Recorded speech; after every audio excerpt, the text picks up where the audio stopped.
The last year, I have been getting a lot of free inventory. So it's 100% profit, there's no cost of goods, and I'm learning a lot about different brands, especially what not to pick up. It is recommended that when you start out reselling, instead of going out and spending, $100 or $50 or $200 on just what you think will sell, that you sell things that you already own because you know what it's worth, or just I asked for donations and people have been donating to me all year. So just imagine you're getting better at listing, your photographs are looking a lot better, items are flying off the shelves that you really didn't think were going to sell, you're becoming successful, and you start telling your friends and coworkers, and then somebody asks you if you can sell something for them, and you start thinking to yourself, is there a way that I can source inventory and not have to pay out of pocket?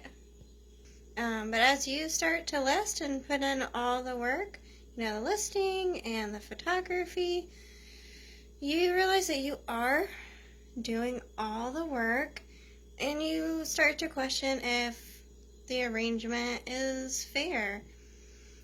It seems like you're working hard for nothing. But before I get into a more personal discussion and about my story, I thought I would define what consignment is.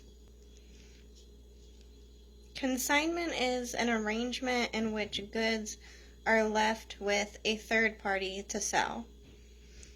The party that sells the goods on consignment receives a portion of the profits either as a flat rate fee or commission.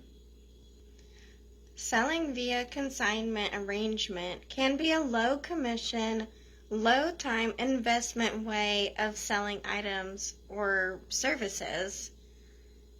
Plato's Closet and Buffalo Exchange is a consignment shop model where they take in your very gently used items and give you 30 to 40% of retail.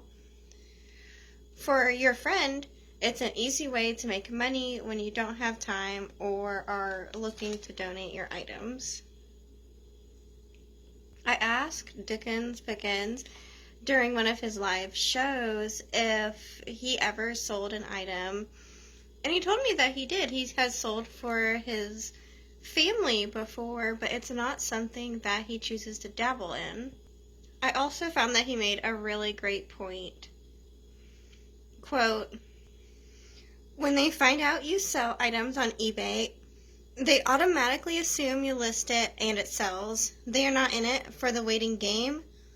Rather than getting the items consigned to me, I would just buy them flat out. That way they can take whatever length of time to sell, or if the items get returned, I just avoid it and tell them eBay is easy to sell on."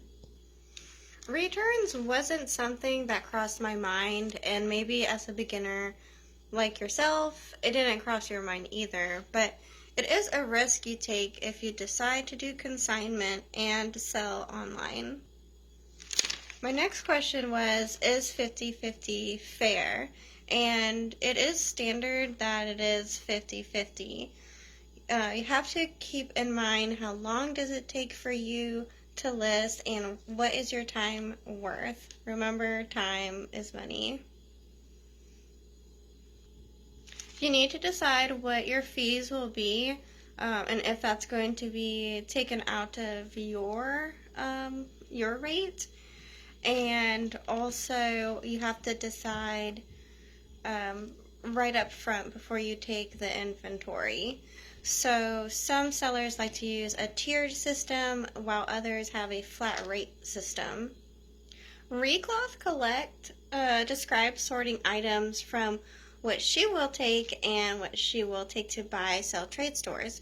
While making a spreadsheet for her clients' new inventory, she also figures out what she will list the item for, and that's the information she gives to her clients so they know right when they get the item what to expect. A lot of times things don't sell for what you price it at, and so how she compensates this is she takes a certain percentage off, and her consignment percentage is based off of the after fee amount, not for the actual listing selling price. Yeah, so I'd like to think that in my position, it would be a good idea to do consignment with my friend. I mean, who better to get my feet wet than with my best friend? And something that did cross my mind, however, was this taking away from me listing better items in my shop. I'm mostly a bookstore, and that's why I was thinking, is my shop even ready for consignment? And am I ready to confront my friend with my new terms and conditions? Confrontation is not my strong suit. While doing research on this topic, I found this really interesting article in the art world about a seller who turned $157 into $4.4 million. So an elderly couple was cleaning out their second home, and they had this African mask that they decided to take to this seller or auctioneer or an antique dealer. And so he bought it for $157 and then turned it around to $4.4 million. The couple, when they found out a couple months later through the newspaper, decided to sue the seller, and it is still an ongoing lawsuit. I don't know, think about all the work that he did. He did take it to 3 different experts, and he sold it in a special auction. So that's just a lot of legwork for him. And when they did present with a lawsuit, he offered a settlement, which was the amount that the experts had given him. And the experts had told him a lot less of the value than he actually got the item for.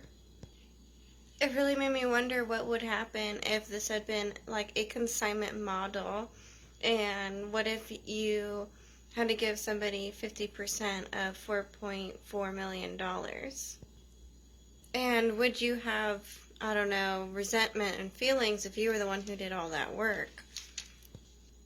The elderly couple also stated that the gardener was in on it as well. So that's an interesting story. That just goes to show how important it is to have curiosity like a cat in this business. In Consignment Chats podcast episode 129, Can You Sell My Stuff? How to Know Your Terms, 2 important questions need answered. Number 1, decide how much the commission is. And number 2, decide what you will be willing to take. It's hard to say no. Confrontation is uncomfortable. It's why you don't mix friends with business. I highly recommend this podcast. They have so much insight on this topic. It was fun to listen to, and they were on an episode of the Reseller Showdown hosted by I Flipped That, which is another fun reselling channel where they have like fun games. And I was able to confidently create a consignment business agreement for my bookshop that I can give to my friends and anybody who's interested in consigning with me. And I think if you think this is a good thing for your shop and you decide this is something that you wanted to do, then consignment is a great way to build inventory and connect with your community. But I want to know what you guys think. Is this a bad idea? Would you do it? Have you done it before? If you've watched this much of my video, thank you so much for watching. I'm Samantha at Bell Resells. Until we meet again, bye.